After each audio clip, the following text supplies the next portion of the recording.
कोशिश हमारी यही, तोड़ेंगे मौन को और जारी रखेंगे संवाद। प्रणाम मित्रों, कैसे हैं आप? आपको आज एक कहानी सुनाने जा रही हूँ। इस कहानी के लेखक हैं आदरणीय डॉक्टर आदेश त्यागी जी और स्वर दिया है मैंने। सुनिए कहानी। एक पुरानी सी इमारत में एक वैद्य जी का मकान था। वे परिवार सहित उस इमारत के पिछले हिस्से में रहते थे और अगले हिस्से में दवाखाना खोल रखा था। उनकी पत्नी की आदत थी कि दवाखाना खोलने से पहले वह वैद्य जी को उस दिन के घरेलू आवश्यक सामान की सूची एक चिट्ठी में लिखकर देती थी। वैद्य जी गद्दी पर बैठकर पहले भगवान का नाम लेते, फिर वे चिट्ठी खोलते, पत्नी ने जो चीजें लिखी होती उनके भाव देखते, फिर उनका हिसाब करते, फिर परमात्मा से प्रार्थना करते कि हे भगवान, मैं केवल तेरे ही आदेश के अनुसार तेरी भक्ति छोड़कर यहाँ दुनियादारी के चक्कर में आकर बैठा हूँ।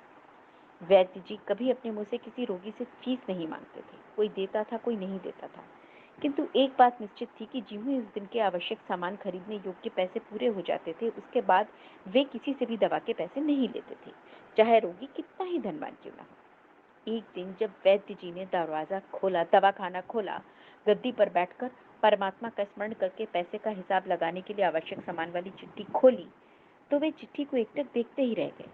एक बार तो उनका मन भटक गया। उन्हें अपनी आंखों के सामने तारे चमकते हुए नजर आए, किंतु शीघ्र ही उन्होंने अपनी तंत्रिकाओं पर नियंत्रण पा लिया। वे चिट्ठी में कुछ यूं देखते हैं कि आटे, दाल, चावल आदि के बाद पत्नी ने लिखा था कि बेटी का विवाह 20 तारीख को है, उसके दहेज का सामान।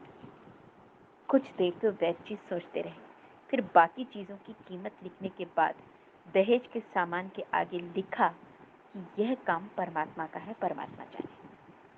एक दो रोगी जो आए हुए थे, उन्हें वैद्य जी ने देखकर दवाई देना शुरू कर दिया। इसी दौरान एक बड़ी सी कार उनके दवाखाने के सामने आकर रुकी। वैद्य जी ने कोई खास तवज्जो नहीं दी, क्योंकि कई कारों वाले उनके पास आते रहते थे।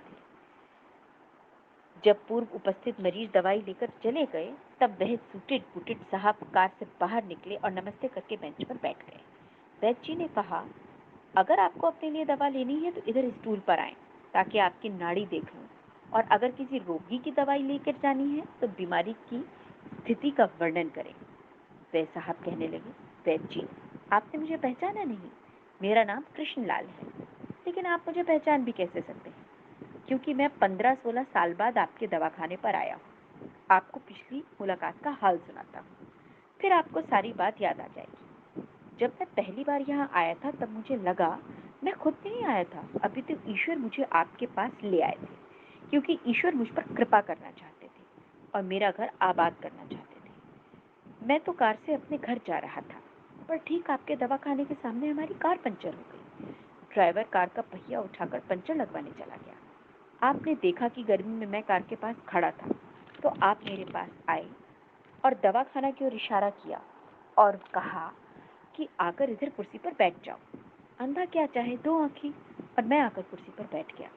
ड्राइवर ने कुछ ज्यादा ही देर लगा दी। एक छोटी सी बच्ची भी यहाँ आपकी मेज के पास खड़ी थी और बार बार कह रही थी, चलो ना बाबा, मुझे भूख लगी है। आप उससे कह रहे थे कि बेटी थोड़ा धीरज धरो, चलते हैं। मुझे लगा कि आप मेरे ही कारण खाना खाने नहीं जा रहे, अतः मुझे कोई दवाई खरीद लेनी चाहिए ताकि आपको मेरे बैठने का भार महसूस ना हो। मैंने कहा, देव वैद्य जी, मैं पिछले 5-6 साल से इंग्लैंड में रहकर कारोबार कर रहा हूँ। इंग्लैंड जाने से पहले मेरी शादी हो चुकी थी, लेकिन अब तक संतान सुख से वंचित हूँ। यहाँ भी इलाज कराया और वहाँ इंग्लैंड में भी, लेकिन किस्मत ने निराशा के सिवा कुछ नहीं दिया। आपने कहा था, मेरे भाई, भगवान से निराश न हो। याद रखो कि उसके कोष में किसी चीज की कोई कमी नहीं है। आस, औलाद, धन, दौलत, इज्जत, सुख, दुख, जीवन, मृत्यु सब कुछ इसी के हाथ में है। यह सब किसी वैद्य या डॉक्टर के हाथ में नहीं होता, न ही किसी दवा में होता है। जो कुछ होना होता है वह सब भगवान के आदेश से होता है। औलाद देनी तो उसी ने देनी है। मुझे याद है, आप बातें करते जा रहे थे और साथ साथ पुड़िया भी बनाते जा रहे थे। सारी दवाई आपने 2 भागों में विभाजित कर 2 अलग-अलग लिफाफों में डाली थी, और फिर मुझसे पूछकर आपने एक लिफाफे पर मेरा और दूसरे पर मेरी पत्नी का नाम लिखकर दवा उपयोग करने का तरीका भी बताया था। मैंने तब बड़ी बेदिली से वह दवाई ले ली थी, क्योंकि मैं सिर्फ कुछ पैसे आपको देना चाहता था। लेकिन जब दवाई लेने के बाद मैंने पैसे पूछे तो आपने कहा, बस ठीक है, मैंने जोर डाला तो आपने कहा कि आज का खाता बंद हो गया है। मैंने कहा, मुझे आपकी बात समझ नहीं आई। इसी दौरान वहां एक और व्यक्ति आया। उसने हमारी चर्चा सुनकर मुझे बताया कि खाता बंद होने का मतलब यह है कि आज के घरेलू सामान के लिए जितनी राशि वैद्य जी ने भगवान से मांगी थी, वह ईश्वर ने उन्हें दे दी। उनका घरेलू खर्च आज का पूरा हुआ। अधिक पैसे वे नहीं ले सकते। मैं कुछ हैरान हुआ और हृदय में कुछ लज्जित भी कि मेरे विचार कितने निम्न थे और यह सरल चित्त वैद्य कितना महान है। खैर, मैंने जब घर जाकर पत्नी को औषधि दिखाई और सारी बात बताई तो उसके मुंह से निकला, वो इंसान नहीं, कोई देवता है और इसकी दी हुई दवाई ही हमारे मन की मुराद पूरी करने का कारण बनेगी। और वही हुआ भी। आज मेरे घर में 2 फूल खिले हुए हैं। हम दोनों पति पत्नी हर समय आपके लिए प्रार्थना करते रहते हैं। इतने साल तक कारोबार ने फुर्सत ही न दी कि स्वयं आकर आपसे धन्यवाद के 2 बोल ही कह जाता। इतने वर्षों बाद आज भारत आया हूं तो कार केवल यहीं रुकी है। वैद्य जी, हमारा सारा परिवार इंग्लैंड में सेटल हो चुका है।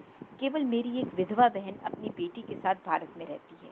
हमारी भांजी की शादी इस महीने की 21 तारीख को होनी है। न जाने क्यों जब जब मैं अपनी भांजी के भात के लिए कोई सामान खरीदता था तो मेरी आंखों के सामने आपकी वह छोटी सी बेटी भी आ जाती थी और हर सामान मैं दोहरा खरीद लेता था। मैं आपके विचारों को जानता था कि संभवतः आप वे सामान न लें, किंतु मुझे लगता था कि मेरी सकी भांजी के साथ साथ जो चेहरा मुझे बार बार दिख रहा है वह भी मेरी भांजी के समान ही है। मुझे लगता था कि ईश्वर ने इस भांजी के विवाह के लिए भी मुझे भात भरने की जिम्मेदारी सौंपी है। वैद्य जी की आंखें आश्चर्य से खुली की खुली रह गईं और वह बहुत ही धीमी आवाज में बोले, कृष्णलाल जी, आप जो कुछ कह रहे हैं मुझे समझ नहीं आ रहा है कि ईश्वर की ये क्या माया है। आप मेरी श्रीमती जी के हाथ की लिखी हुई चिट्ठी देखिए। और वैद्य जी ने चिट्ठी खोलकर कृष्णलाल जी को पकड़ा दी। वहां उपस्थित सभी लोग यह देखकर हैरान रह गए कि दहेज के सामान के आगे लिखा हुआ था, यह काम परमात्मा का है, परमात्मा जाने। कांपती सी आवाज में वैद्य जी ने बोला, कृष्णलाल जी, विश्वास कीजिए कि आज तक कभी ऐसा नहीं हुआ कि पत्नी ने चिट्ठी पर आवश्यकता लिखी हो और भगवान ने उसी दिन उसकी व्यवस्था न कर दी।